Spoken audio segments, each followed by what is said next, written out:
أمس الخوافي دوت يكتبون كوم. النص الفصيح والعيون محمد عبده عت. النص طبعا ايش مناسبته؟ لازم اقول انه في فيديو في اليوتيوب يعني ظهر فيه محمد عبده وهو يبوس وردة الجزائرية. طبعا قبلها كان قد باس أحلام، فالرجل الظاهر انه ما عنده شغلة فبدأ يبوس في الفنانات. فالنص هو نص فصيح. أول مرة أكتب باللغة الفصحى عنادا في عائض القرني يعني، وفي محمد عبده برضه. فهو نص ساخر يعني. أقول: نصد البيض إن بالبيض ذل، ونرضى أن نبوس بنات غانا. غانا الدولة الإفريقية.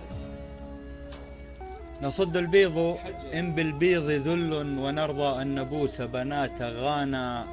فنحن الشم لا نركع جزافا، ولو ضرب الزمان على قفانا.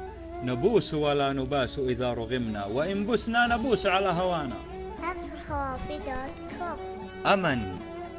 أمن قبل ديانة ذات حلم، يظن الناس كلهم ديانة. محمد يا ابن عبدة كف عنا، وبس إن كنت منتشيا سوانا. وهلا يا ابن عبدة بست طفلا فقيرا لم يبسه فم الزمان. فإن بوسته هذا طلاقي، لتأكل من مفطحنا معانا.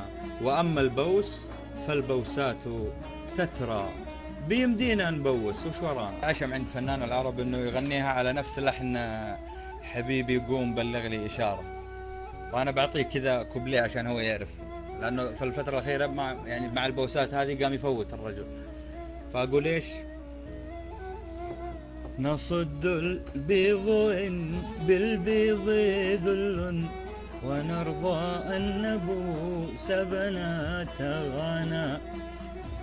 محمد يا ابن عبدة كف عنا، وبس إن كنت منتشيا سوانا.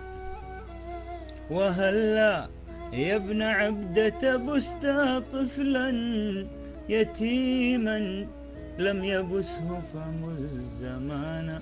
بالله عليكم صوتي مو أحسن من صوت محمد عبده؟ جاوب يا بقى، لماذا لا يخلي لي الساحة الفنية؟ أمس الخوافي دوت كوم. بما أنه امتحنا في الساحة الدينية والساحة الشعبية والساحة السياسية والساحة. ألا يترك لي الميكروفون يا أبو عبد الله؟